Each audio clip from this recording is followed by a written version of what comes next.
Going through my files the other day, I came across this presentation that I presented at our winter 2016 quarterly meeting. As I said then, I never know where my next project is going to come from. My Witnesses to History book about the history of Parkview Cemetery came from a lunchtime conversation with Don Barzowski and Wilma Kofer. My project about Missouri's most deadly train wreck came from finding death certificates for two of my distant relatives who had the misfortune of being passengers on that ill-fated train. The subject of this presentation came from an email I will tell you about shortly. I would love to be able to tell you that this project is done, but nothing could be further from the truth. All these years later, this project is still a work in progress, and I remain much closer to the project's beginning than I am to the end. My involvement with Missouri's biggest land fraud scheme came courtesy of an email I received from local resident Rick Walker. In that email, he attached a scan of a 1905 newspaper article written by retired U.S. Secret Service agent Patrick D. Tyrrell. Agent Tyrrell was the lead investigator of a land fraud scheme occurring some 25 years earlier involving somewhere between 6 million and 12 million acres of land in Missouri, and according to Tyrrell, the mastermind of the scheme resided right here in Iron County. Not only that, but in Tyrrell's own words, and I quote, "To this day in Arcadia Valley, there is pointed out to the traveler a tree from whose gaunt limbs 17 men have been hanged between the Civil War and the time I entered the valley." Unquote. Rick asked me if I had ever heard of this case, and specifically if I had ever heard of this hanging tree. Now, unless this tree is some deep, dark secret that generations of residents of the valley have been sworn to secrecy never to indulge, the tree simply never existed. To the best of my knowledge, only one hanging ever took place in the county, and it had nothing to do with this case. I told Rick basically the same thing, and then put the article aside for a year or two.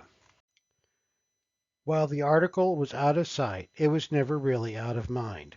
I wondered how a crime reportedly involving the fraudulent sale of between 6 million and 12 million acres of land in Missouri could have been forgotten by historians. After uncovering one false claim in Tyrrell's article, I wondered what else Tyrrell might have exaggerated.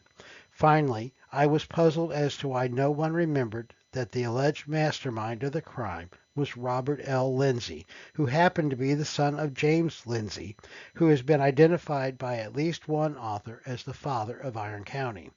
Using Google, the Library of Congress, chronicling America, along with the digitized newspaper collections of the Genealogy Bank and the Newspaper Archive, as well as others, I located over 100 newspaper articles related to the case, along with several other references, including the records of the United States Congress, trial records, and law journals that painted a very interesting picture. Through these articles and other documentation, I saw just how widespread the land fraud conspiracy actually was, how many people were involved, and the roles that some of them played.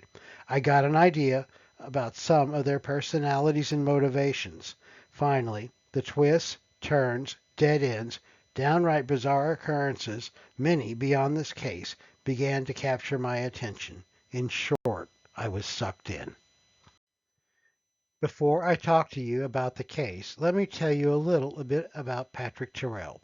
Born in Dublin, Ireland in 1831, Tyrrell immigrated to the United States at the age of 3 and grew up in Buffalo, New York. He first entered law enforcement in Dunkirk, New York in 1856 and was later appointed by New York's governor as a detective for the Erie Railroad. After fighting for the Union as part of the 68th New York Volunteers, he moved his family to Chicago in 1869. There, he found work as a private detective before joining the Chicago Police Department, serving under then Chief of Police Elmer Washburn. When Washburn became the chief of the United States Secret Service in 1874, Tyrrell became one of his agents. Terrell spent 12 years with the Secret Service before returning to private life in Kansas, where he remained until 1889, when he returned to Chicago and rejoined the Chicago Police Department as the Sergeant of Detectives. After his retirement, Terrell wrote a series of articles under the title Tales of the Secret Service, detailing his most famous cases. He died in Chicago in 1920 and was buried in the Calvary Cemetery in Evanston, Illinois. So what, you might ask? But then there's the first interesting twist that I found, Terrell's most famous case.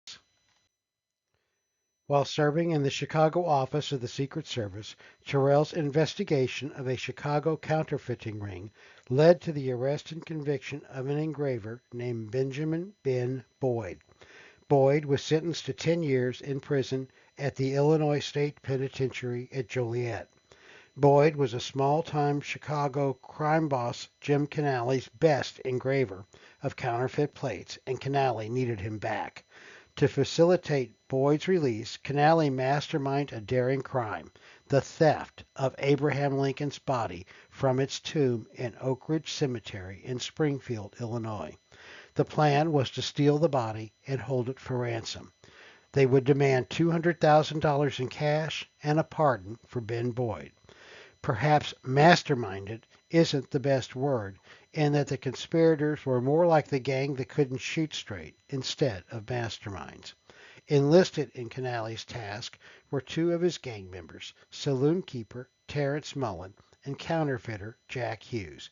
Lacking any grave robbing experience, the two sought help from a third man, Louis Swagles. Unfortunately for the plotters, Swagles was an informant who promptly told Terrell about the plot. Wanting to catch the would-be grave robbers in the act, Terrell sought permission from Robert Lincoln, Abraham Lincoln's son, to allow the plot to go forward. On the night the theft was to take place, Terrell and his associates were secreted inside the tomb and waiting. When Mullen, Hughes, and Swagles arrived, they found the tomb locked with a padlock. As none of them could pick a lock, valuable time was wasted as they cut through the padlock with a file. Once inside the tomb, they were immediately confronted with the next problem. They couldn't lift the 500-pound, lead-lined cedar coffin containing the remains of the dead president. While contemplating what to do next, one of the deputies laying in wait with Terrell accidentally fired his pistol. Alerted to the presence of others, the would-be tomb robbers escaped into the night, only to be arrested a couple of days later. For his actions in thwarting the plot, Terrell was promoted to the chief of the Chicago office of the Secret Service. Now back to our story. Just a quick background and history of the public domain. Throughout our nation's history, the land has played an important role. Cheap land was the basis of our nation's westward expansion.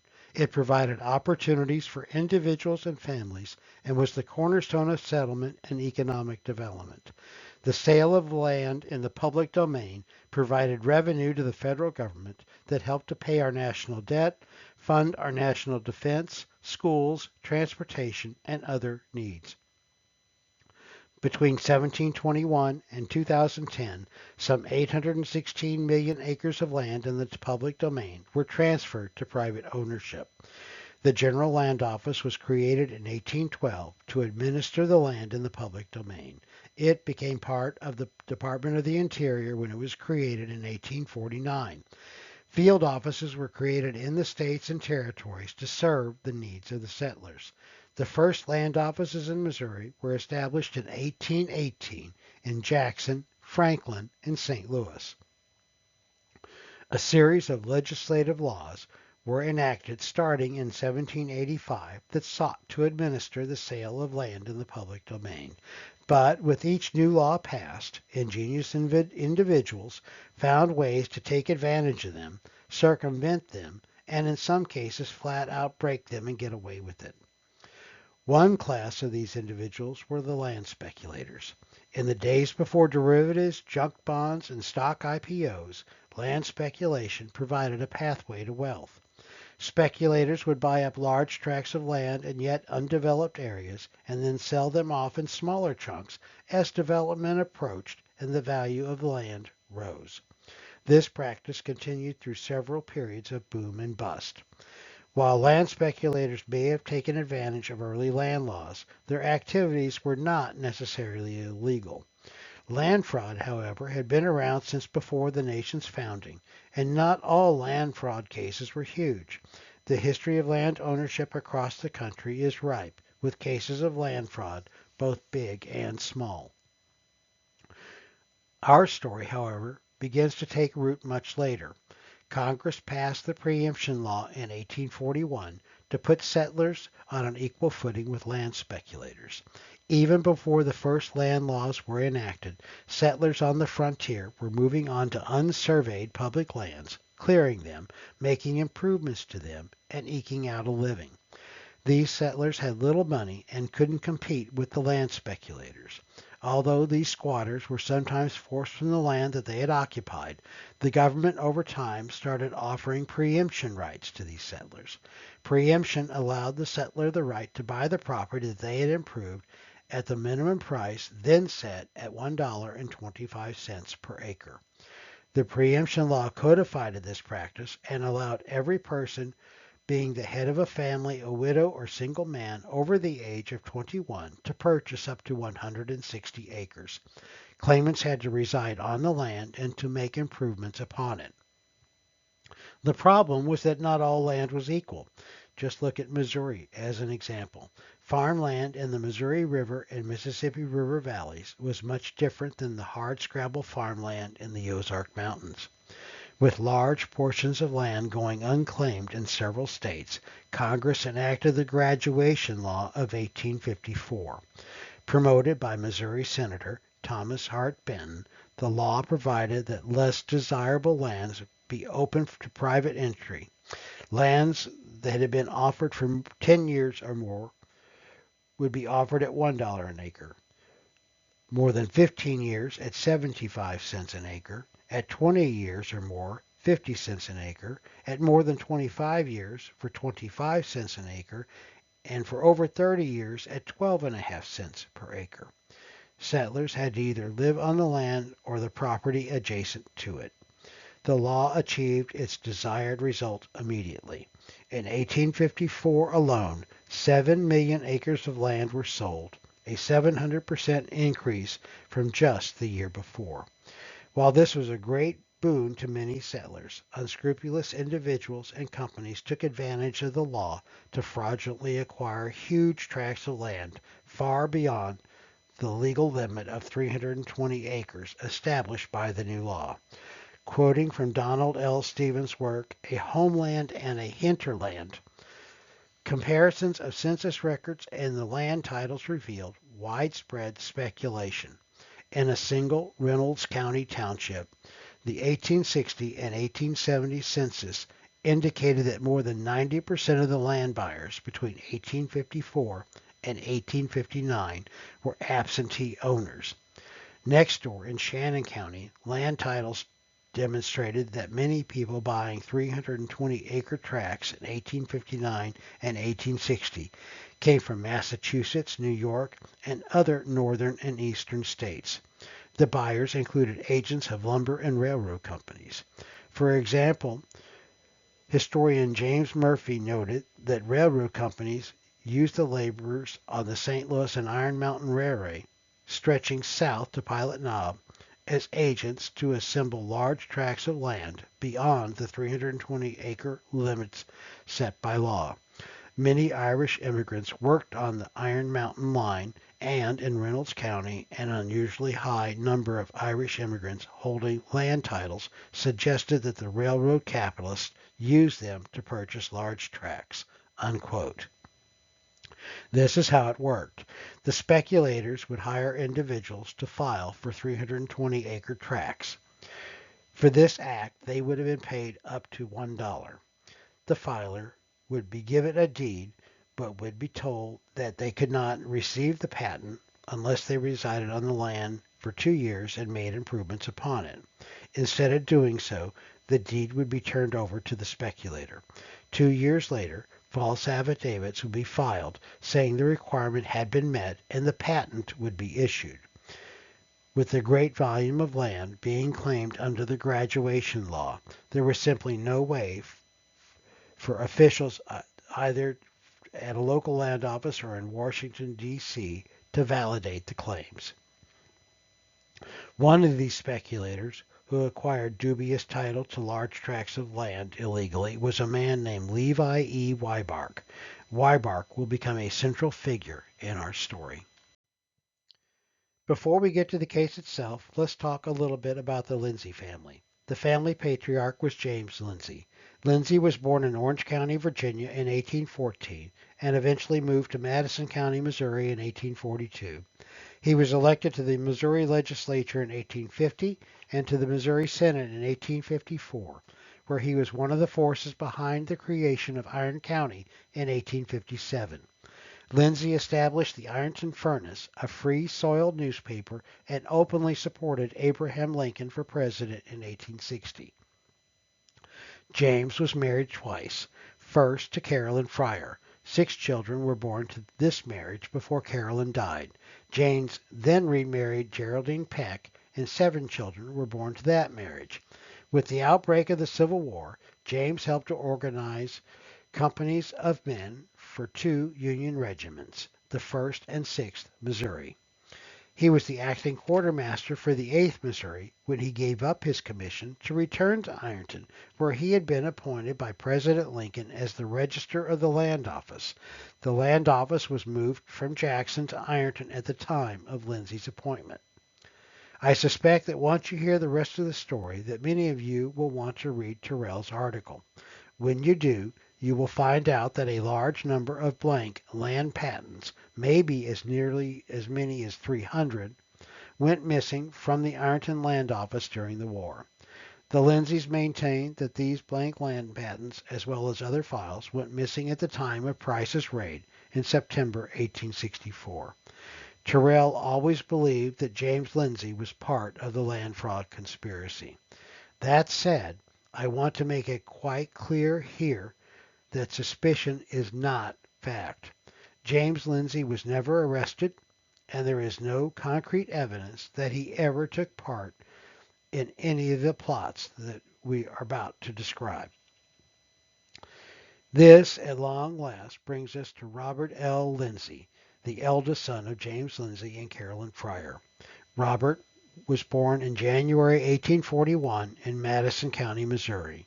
Robert, like a number of the men I'm about to introduce you to, fought for the Union in the Civil War. Robert was the captain of Company F of the 50th Missouri Infantry. Robert, like his father James and his younger brother Joseph Fremont Lindsay, all fought in the Battle of Pilot Knob. After the war, Robert married Ara Carolyn Hedrick in 1867 and pursued a career in the law before becoming a Missouri land dealer. So why did the investigation take place? Well, it started with a dispute. Levi Wybark came from a distinguished Missouri family. After fighting for the Union in the Civil War, Wybark went to southeast Missouri where he bought up deeds for some 64,000 acres of land. He gave Robert Lindsay deeds to some 20,000 of these acres to be sold on commission. Lindsay sold the acres but never reported their sale to Wybark. In 1876, Wybark found Lindsay in St. Louis and again tried several more times to collect on the sale of the 20,000 acres. When this didn't happen, Wybark broke into Lindsay's office while Lindsay was out of town. While Wybark did not get the money he was looking for, he took the opportunity to gain an insight into Lindsay's operations. Confronting Lindsay upon his return, Lindsay promised to give Wybark fraudulent deeds for some 10,000 acres of land in return for Wybark's silence. The deal appears to have fallen through as Wybark later initiated a lawsuit against Lindsay. Sometime before December 1879, the Secretary of the Interior, Carl Schurz, received an anonymous letter stating that Robert Lindsay had in his possession 1 or 2 boxes of genuine blank U.S. land patents.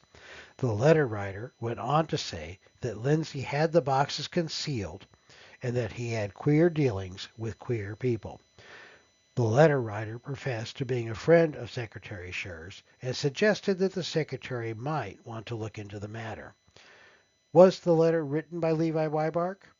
Terrell, in his 1905 article, says that it was, and while that it makes sense that it was, I haven't found any other evidence to substantiate Terrell's claim. Without the manpower to investigate claims made in the letter, in December 1879, Assistant Secretary of the Interior Alonzo Bell requested the assistance of the United States Secret Service. Patrick D. Tyrrell was assigned to the case, but didn't start his investigation until May 1880. Arriving in Ironton in May 1880, he met with George Moser, the Register of the Land Office in Ironton.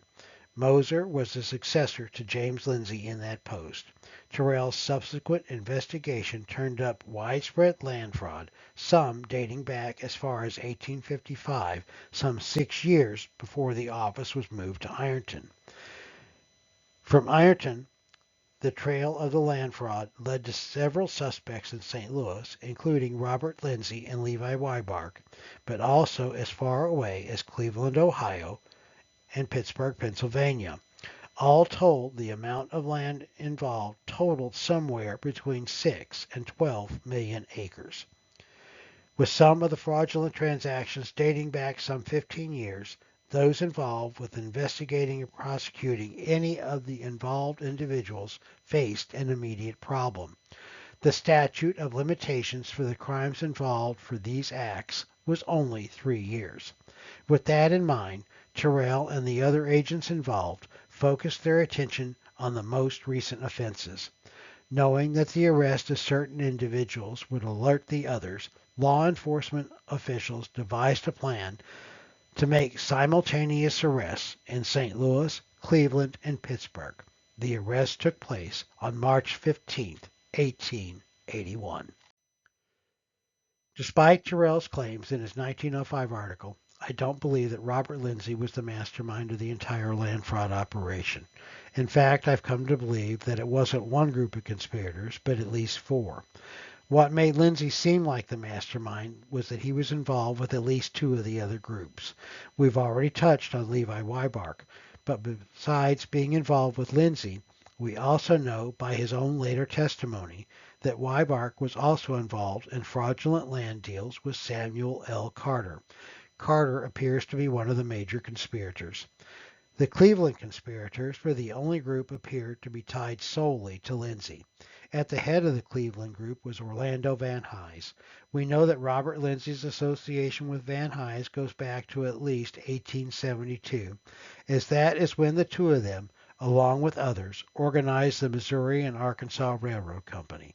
Capital stock of the company was set to be $400,000, with individual shares selling for $1,000 each. The company was to build a 30-mile-long, narrow-gauge spur railroad line between Piedmont and Van Buren. It is not known what happened to the investors, but no track was ever laid. Terrell's contention was that the company was formed to inflate the value of fraudulent land titles that the conspirators were selling in that area. In another aside, Van Hise was once a clerk in the St. Louis Pension Office. The head of that pension office at the time was Robert's father, James Lindsay. Also from the Cleveland group was George Lynn. Although he was arrested with the original set of conspirators, he was never indicted. He's mentioned here as Terrell's 1905 article makes the specific reference to Lynn and Van Hise marrying sisters. Terrell switches the sisters, as Mary Johnson married George Lynn and Isadora Johnson married Van Hise. Terrell also stated that one of the marriages took place after the land fraud scheme was unearthed, and that the marriage took place so that Mary, who worked in the office of the Cleveland conspirators, could not be forced to testify against her husband. This claim was also false, as both couples had been married for years before the arrest took place. Samuel L. Carter was actually from New York, but had apparently been in St. Louis for at least a few years before his arrest. Carter tried to evade trial by fleeing to New Mexico, where he was captured in November 1881. I've not been able to establish any direct link between Carter and Lindsay, but both did employ John G. Duffy at different times to aid in their criminal activities. The other major ringleader appears to be William Burns, a one-time Pittsburgh, Pennsylvania bank president, along with his son Addison. It was reported that they made upwards of $800,000 over an 8-year period selling fraudulent land titles. I'm not sure if Burns ever worked directly with Carter, but they did both use John Brady Jr. in some of their work. We know that Burns worked with Lindsay. Remember those missing original land patents that went missing during the Civil War from the Ironton Land Office? When Lindsay was arrested, a box containing a number of those blank land patents was found. A number of those same land patents were also found in the possession of William Burns, thereby linking his dealings to those of Lindsay. The list of men starting with George L. Brown were all Lindsay accomplices that helped him carry on his work. All would later testify against Lindsay. The original plan was to try all the conspirators in federal court. United States District Attorney William H. Bliss was assigned to the case. While federal indictments were brought against many of the conspirators, the federal charges were dropped when a peculiar interpretation of a particular statute was made.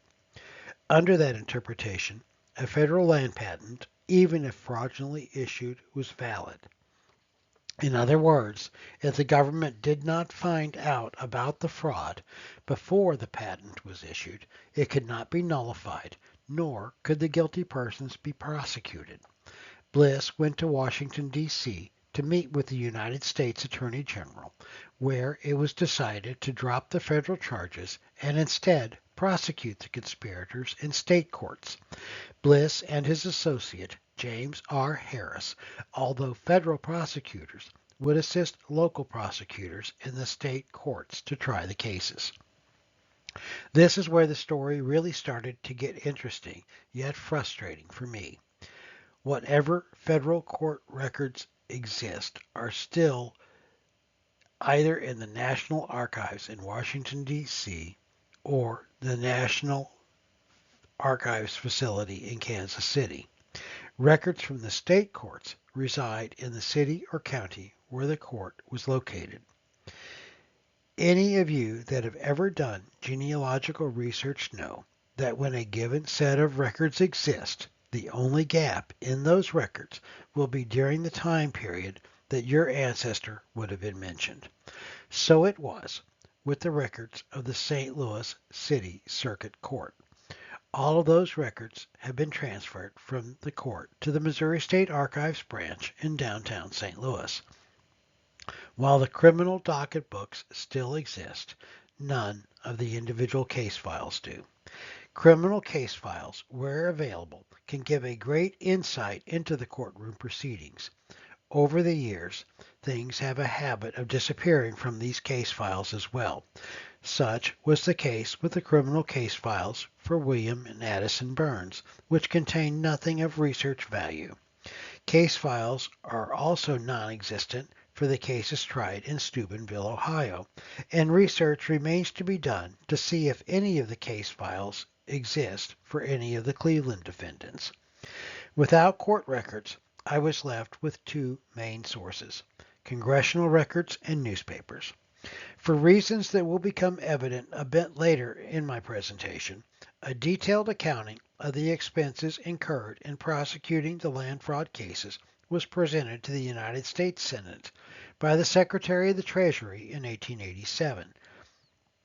So detailed were those records that they recorded the expenses related to individual witnesses brought in by the prosecution to testify in the individual cases. My second and most indispensable source were the newspaper stories published at the time the events took place. The local newspapers tended to provide more in-depth coverage of the trials taking place in their cities. Thus, piecing together these articles, along with the Bliss expense records, allowed me to find out what happened in most of the cases. Starting in Missouri, federal charges were quickly replaced by indictments in the St. Louis Circuit Court. Robert Lindsay remained jailed from the time of his initial arrest in March 1881 until bond was posted for him on April 14, 1881. Both Robert and his father provided interviews claiming that the arrests were actually political persecutions because of their support of President Grant. Nonetheless, Robert was surprised when he made a court appearance with co-conspirator John T. Morris on June 25th in St. Louis, only to be arrested by the Jefferson County, Ohio Sheriff Thomas Smith. Extradition was granted, and the two were taken to Steubenville, Ohio, to await trial. Trials in earnest would begin in the fall, when a number of the Missouri defendants were tried in St. Louis. One of these was Leo Weibark, who pleaded guilty in November 1881 and received a suspended sentence.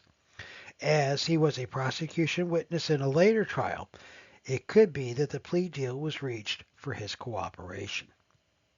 The scene then shifted to Pennsylvania, where father and son William and Addison Burns were tried before the Court of the Quarter Sessions in Clarion, Pennsylvania. According to the newspaper accounts, the Burns, who were well liked in the area before the trial began, tried everything at their disposal to prevent their conviction. According to one newspaper account, witnesses were both tampered with and threatened. By the end of the 10th day of the trial, public sentiment had shifted and the pair were convicted on all counts.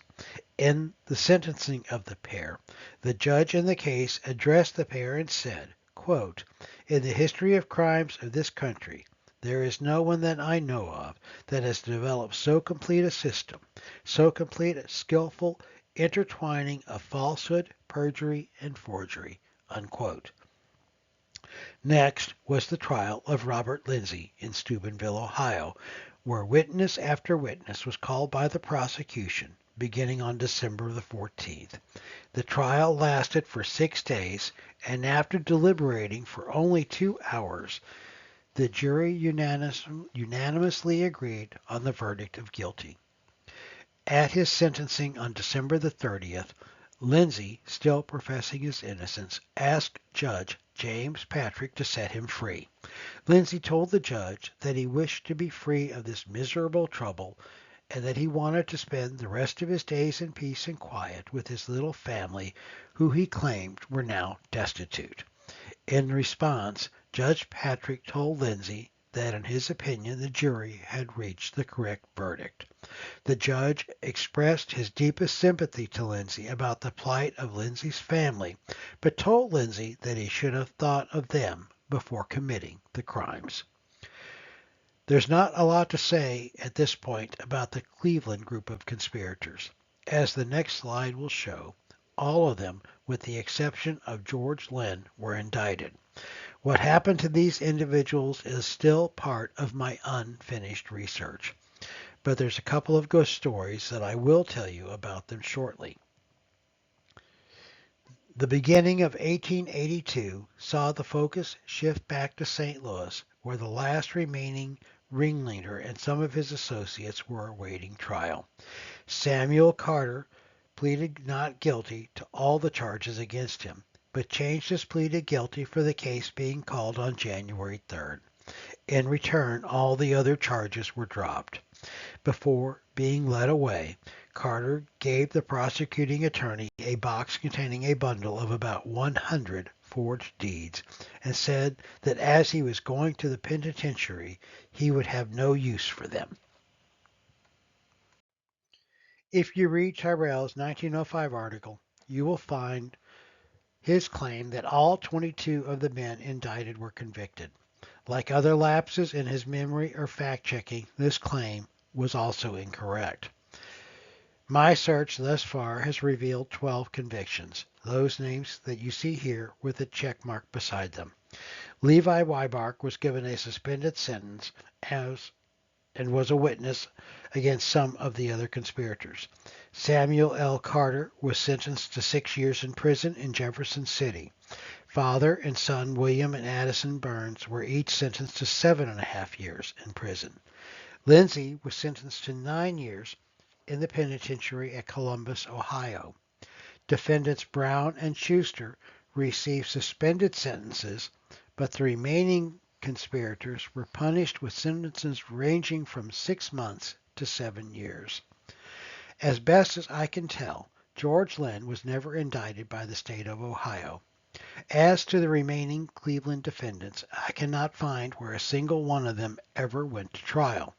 The records of the prosecutor William Bliss's expenses stops at 1884, and at this time he was still working on the cases of the Cleveland conspirators. One of the more interesting side trips from my research was the case of John A. Gardner, one of the Cleveland conspirators. Gardner was an affluent banker in Cleveland and was indicted with the other members of the Cleveland group in June 1882. Sometime after being released on bond, he disappeared. Secret Service agent George B. Perkins, who had done work on the case, was sent to find him. Perkins captured Gardner in Maine in August 1882 and promptly returned him to Cleveland. Gardner was again allowed to post bond, which he did, before disappearing yet again. So far, I haven't been able to find out whether or not he was ever captured, and the trail goes cold after his bond was forfeited in January 1883.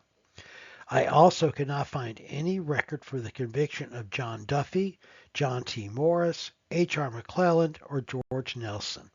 I know that both Duffy and Morris were witnesses against other conspirators, but that's where the trail goes cold. But our story doesn't stop there. Almost immediately after he was sentenced, Lindsay's lawyers went to work on his appeal. His appeal was based on 2 points. First, his lawyers claimed that as the forged instruments were created in Missouri, and as their client had never been to Ohio before, the Ohio courts had no jurisdiction to try him. Second, his lawyers challenged the admission of other forged fraudulent deeds associated with Lindsay that had no direct link to the charges against him. Lindsay's conviction was upheld by the Ohio Supreme Court in September 1882. Newspaper accounts state that Lindsay had planned on appealing to the United States Supreme Court, and we know that Bliss went to Washington, D.C. the following January to prepare for that possibility, but as far as I know, the case never made it that far. By March 1886, Robert Lindsay was out of jail and on parole in Ohio. Because he was on parole, he was not allowed to leave the state.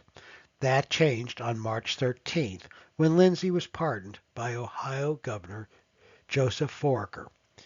Included in the governor's reasoning for issuing the pardon were the recommendations of the jurors who convicted Lindsay and officials from both Ohio and Missouri, including Missouri's ex-governor Thomas Crittenden. You would think that our story would end with Robert Lindsay returning to the loving arms of his family, but there were still so many unanswered questions. If you visit the local Masonic cemetery in Ironton, you will find the graves of many Lindsay family members, including Robert's father James and his second wife, as well as the grave of Robert's wife Aura. The grave you won't find there is Robert's. This, like so many other loose ends in the story, bothered me. As Robert fought for the Union during the Civil War, I turned to pension records for the answer. So what happened to Robert? By 1897, he was living in Kansas City and had divorced Aura. He practiced law in Kansas City, and in 1899, he married Mary Studi. Sometime prior to July 1908, he entered the hospital of the Western Branch National Home for Disabled Volunteer Soldiers, where he died of uremia on July the 3rd, 1908. Robert was buried in Section 24 of the Leavenworth National Cemetery in Leavenworth, Kansas. As I mentioned earlier, one of my major resources in researching this story was the accounting made to the United States Senate related to the money spent in prosecuting the land fraud cases. The reason this accounting came about was twofold. First, there was a series of articles published in the Iron County Register beginning in early 1886 questioning the investigation and prosecution of the land fraud conspirators. Second, there was a very public falling out between the lead investigator, Patrick Terrell, and federal prosecutor William Bliss. A product of this falling out was an accusation made by Terrell that Bliss had overcharged the government for the expenses related to the case. The result was the financial accounting provided to the U.S. Senate as well as the independent investigation conducted by Lee Chambers, the inspector of the Department of Justice, which exonerated Bliss. If all of this wasn't enough, one more scandal would come to light. While I was researching to what happened to all the parties involved in the case, remember Secret Service agent Gilbert Perkins, who captured the Cleveland conspirator John Gardner when Gardner skipped bail the first time? In tracking down what happened to Perkins, I found that after he had retired from the Secret Service, he operated a private detective agency with his son Walter in Indianapolis, Indiana. In 1911, 70-year-old Gilbert Perkins, his son, and another accomplice were convicted of attempted extortion. For his part in the crime, Gilbert Perkins was sentenced to 5 years confinement in the federal penitentiary in Leavenworth, Kansas. On top of that, there are still so many unanswered questions. What happened to the Cleveland conspirators? Was Gardner ever recaptured? Were any of them ever convicted? What happened to William and Addison Burns? How long did they stay in prison? And what happened to them later? Finally, what other unknown surprises are out there just waiting to be found? Today, almost 10 years after I presented my program, my files sit and gather dust on a shelf. I've gone about as far as I can go with newspapers and other locally available sources. To be able to tell the rest of the story, I need to travel. The closest stop is Kansas City, where the National Archives branch there has the prison record of Gilbert Perkins. I need to go to Cleveland to find out what I can about the Cleveland conspirators. In Columbus, Ohio, I want to find out more about Robert Lindsay's years in prison there and search for other existing court records as well as any supporting documentation on Lindsay's pardon. I want to visit Steubenville, Ohio, and Clarion, Pennsylvania, where Lindsay and the Burns trials took place. I also want to stop in Harrisburg at the State Archives to find out what I can about the Burns' time in prison.